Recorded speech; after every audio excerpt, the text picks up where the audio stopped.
స్కంద పురాణం 3వ అధ్యాయము 3వ రోజు తదియ పారాయణము. బ్రహ్మర్షి అయిన శ్రీవశిష్ఠ మహర్షి రాజర్షి అయిన జనకుడికి ఇలా చెప్పసాగాడు. రాజా, స్నానదాన జప తాపాలలో దేనినిగాని ఈ కార్తీక మాసంలో ఏ కొద్దిపాటిగా ఆచరించినప్పటికీ కూడా అది అక్షయమైన ఫలాన్నిస్తుంది.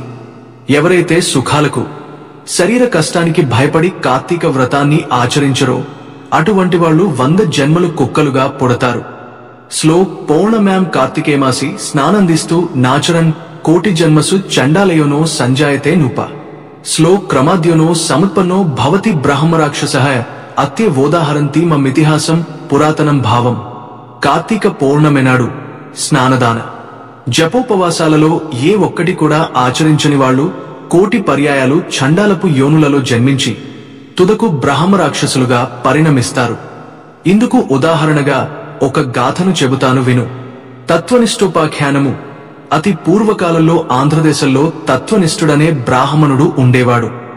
సకల శాస్త్ర పారంగతుడు, అసత్యములు పలుకనివాడు, అన్ని భూతములలో దయగలవాడు, తీర్థాటన ప్రియుడు అయిన ఆ విప్రుడు ఒక తీర్థయాత్ర సందర్భంగా గోదావరి తీరంలో ఉన్న ఒక ఎత్తైన మర్రి చెట్టు మీద కారు నలుపు కలవాళ్లు, ఎండిన డొక్కలు కలవాళ్లు, ఎర్రని నేత్రములు గెడ్డాలు కలవాళ్లు, గుచ్చబడిన ఇనుపతీగలలాగా పైకి నిక్కబడుచుకున్న తల వెంట్రుకలతో, వికృత ముఖాలతో, కత్తులు కపాలాలు ధరించి సర్వజీవ భయంకరులుగా ఉన్న 3 బ్రహ్మరాక్షసులను చూశాడు. ఆ రాక్షసుల భయం వల్ల ఆ మర్రి చెట్టు 4 వైపులా కూడా 12 మైళ్ల దూరంలో ఎక్కడా ప్రాణ సంచారం అనేది ఉండేది కాదు. అటువంటి భయంకర స్వరూపులైన ఆ రాక్షసులను అల్లంత దూరం నుంచే చూసిన తత్వనిష్ఠుడు అదిరిపడ్డాడు. దానితో పాటే ఆ రాక్షసులు కూడా తనను చూడటంతో మరింత భయపడిన వాడే శోకాకుల చిత్తంతో శ్రీహరిని స్మరించసాగాడు. తత్వనిష్ఠుని శరణాగతి శ్లోత్రాహి దేవేశ లోకేశ త్రాహి నారాయణావేయ సమస్త భయవిధ్వంసనే త్రాహిమాం శరణాగతం వ్యాసం పశ్యామి దేవేశ్ త్వత్తోహం జగదీశ్వర.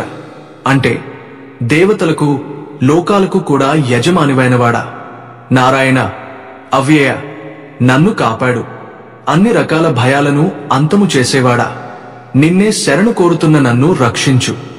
ఓ జగదీశ్వర, నువ్వు తప్ప ఇంకొక దిక్కు తెలియనివాడిని, నన్ను కాపాడు, రక్షించు అని ఎలుగెత్తి స్మరించుతూ రాక్షస భయంతో అక్కడ నుండి పారిపోసాగాడు.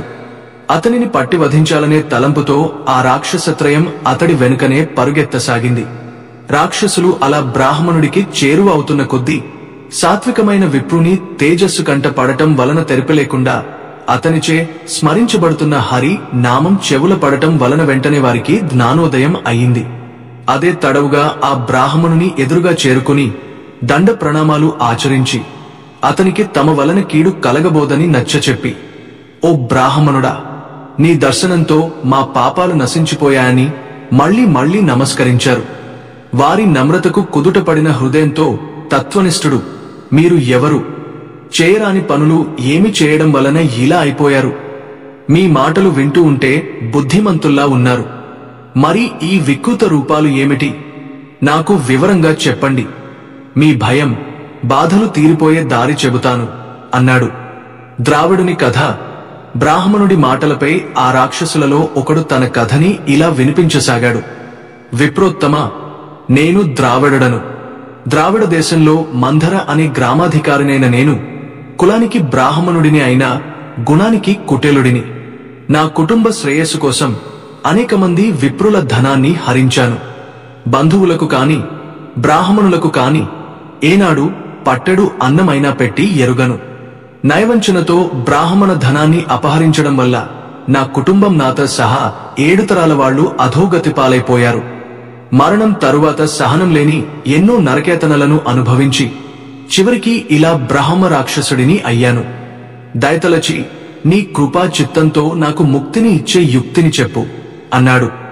ఆంధ్రదేశీయుని గాథ. 2వ రాక్షసుడు ఇలా విన్నవించుకోసాగాడు.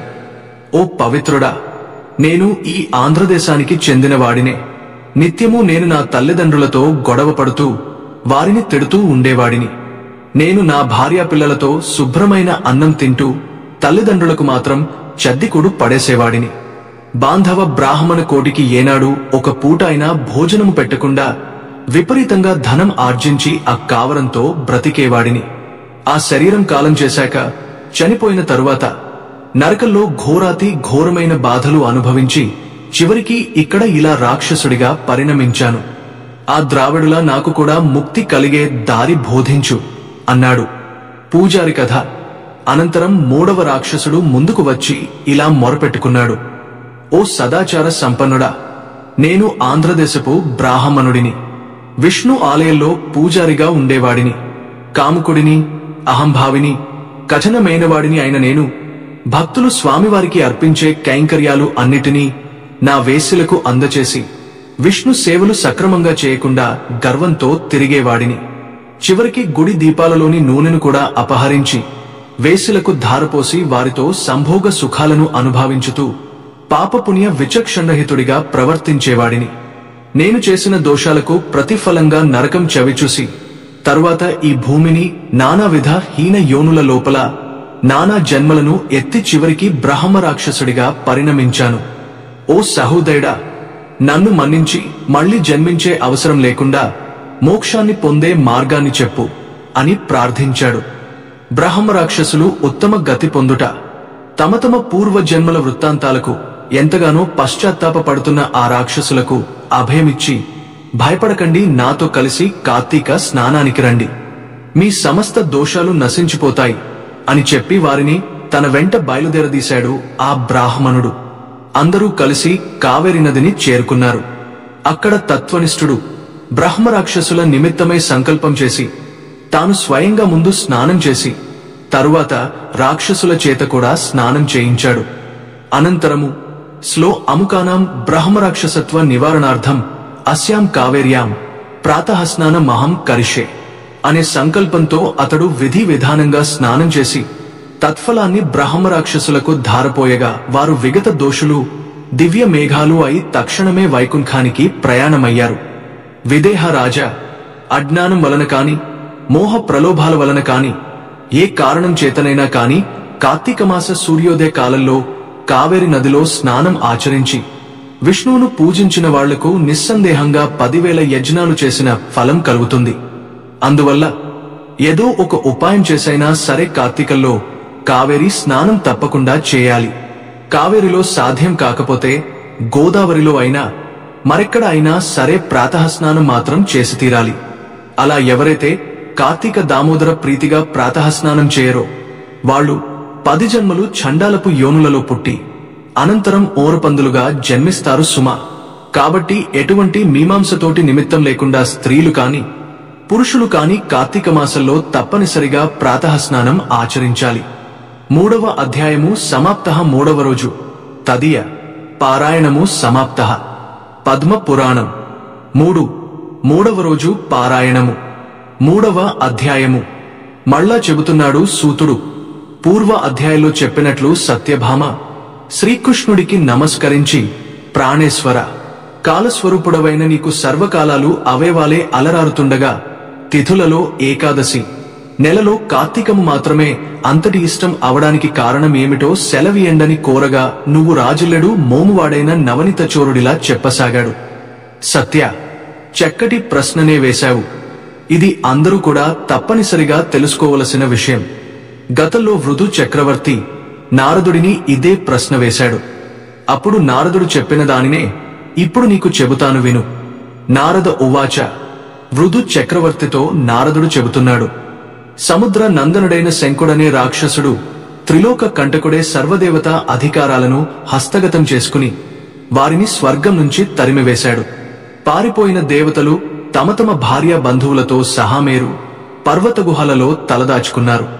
అయినా శంకుడికి తృప్తి కలగలేదు. పదవులు పోయినంత మాత్రాన పటుత్వాలు పోతాయా? పదవి లేనప్పుడే తిరిగి దానిని సాధించుకోవడం కోసం తమ బలాన్ని పెంచుకుంటారు. ఆ రీత్యా వేదమంత్రాల వల్ల దేవతలు శక్తిమతులు అయ్యే అవకాశం ఉంది గనుక వేదాలను కూడా తాను కైవసం చేసుకోవాలని అనుకున్నాడు. విష్ణువు యోగ నిద్రాగతుడైన ఒకానొక వేళలో బ్రహ్మ నుండి వేదాలను లాక్కున్నాడు. కాని యజ్ఞమంత్రం బీజాలతో కూడి వేదాలు శంకుడి చేతి నుండి తప్పించుకుని ఉదకాలలో తల దాచుకున్నాయి. అది గుర్తించిన శంఖుడు సాగరంలో ప్రవేశించి వెదికాడుగాని వాటిని పసిగట్టలేకపోయాడు. అంతలోనే బ్రహ్మ పూజా ద్రవ్యాలను సమకూర్చుకుని మేరు గుహలలో నివసిస్తున్న దేవతలందరినీ వెంటబెట్టుకుని వైకుంఠం చేరుకున్నాడు. సమస్త దేవతలందరూ కలిసి వివిధ నృత్య, వాద్య, గీత, నామస్మరణాలతోనూ ధూపదీప సుగంధ ద్రవ్యాలతోనూ కోలాహలం చేస్తూ యోగ నిద్రలో ఉన్న శ్రీహరిని మేల్కొలిపే ప్రయత్నాలు చేశారు. చివరికి నిద్రలేచిన ఆ ఇందిరా రమణుడిని షోడశోపచారాలతో పూజించి శరణు కోరుకున్నారు దేవతలు. శరణాగతులైన దేవతలను చూసి రమాపతి ఇలా అన్నాడు: మీరు చేసిన సర్వోపచారాలకు సంతోషించిన వాడినే మీ పట్ల వరదుడిని అవుతున్నాను. ఈ కార్తీక శుద్ధ ఏకాదశి రోజు తెల్లవారు ఘామున నేను మేలుకునే వరకు మీరు ఏ విధంగా అయితే సేవించారో అదే విధంగా ధూపదీప సుగంధ ద్రవ్యాలు, నృత్యగీత వాద్య నామస్మరణాలతోనూ షోడశోపచారాలతోనూ కార్తీక శుద్ధ ఏకాదశి ప్రాతః వేళలో నన్ను సేవించే మానవులు నాకు ప్రియులే నా సాన్నిధ్యాన్ని పొందెదరుగాక. వాళ్ల చేత నాకు ఇవ్వబడిన అర్ధేపాదులన్నీ కూడా ఆయా భక్తుల సుఖాలకే కారణం అగుగాక. ఇప్పుడు మంత్రబీజ సమాయుక్తాలైన వేదాలు ఉదకగతాలైనట్లే ప్రతి కార్తీక మాసంలోను కూడా వేదాలు జలాశ్రయాలే వర్ధిల్లునుగాక. నేనిప్పుడే మీనావతారుడనే సముద్ర ప్రవేశం చేసి శంకుడిని సంహరించి వేదాలను కాపాడేదనుగాక. ఇక నుంచి కార్తీక మాస ప్రాతఃవేళలో మానవులచే చేయబడిన నదీ స్నానం ఆవభూత స్నానతుల్యం అగుగాక. మరియు ఓ మహేంద్ర, కార్తీక వ్రతాచరిత మానవులు అంతా కూడా నాచే నువ్వు వైకుంఠాన్ని వలె నీచే స్వర్గాన్ని పొందదగా ఉన్నారు. ఓ వరుణదేవ, కార్తీక వ్రతనిష్ఠుల కార్యాలకు విఘ్నాలు కలగకుండా రక్షణ చేసి పుత్రపోత్ర ధనకనక వస్తువాహనాది సమస్త సంపదలను అందించు. ఓ కుబేరా, ఏ కార్తీక వ్రతాచరణం వల్ల మానవులు నా యొక్క సారూప్యాన్ని పొంది జీవన్ముక్తులు అవుతున్నారో అటువంటి వాళ్లందరికీ నువ్వు నా ఆజ్ఞానుసారంగా ధనధాన్య సమృద్ధిని కలిగించాలి. ముక్కోటి దేవతలారా, ఎవడి కార్తీక వ్రతాన్ని జన్మవ్రతంగా భావించి విదిక్త విధానంగా ఆచరిస్తాడో వాడు మీ అందరి చేత కూడా పూజించతగిన వాడుగా తెలుసుకోండి. మేళతాళాలతో మంగళవాద్యాలతో మీరు నన్ను మేలుకొల్పిన ఈ ఏకాదశి నాకు అత్యంత ప్రీతివంతమైనది. అందువలన కార్తీక వ్రత, ఏకాదశి వ్రతాలనే ఈ రెండింటినీ ఆచరించడం కన్నా నా సాన్నిధ్యాన్ని పొందేందుకు మరో దగ్గర దారిలేదని తెలుసుకోవాలి. తపోదాన యజ్ఞ తీర్థాదులన్నీ సర్గఫలాన్ని ఇవ్వగలవే కాని నా వైకుంఠ పదాన్ని ఇవ్వలేవు సుమా. 3వ అధ్యాయము సమాప్తః. 3వ రోజు తదియ పారాయణము సమాప్తః.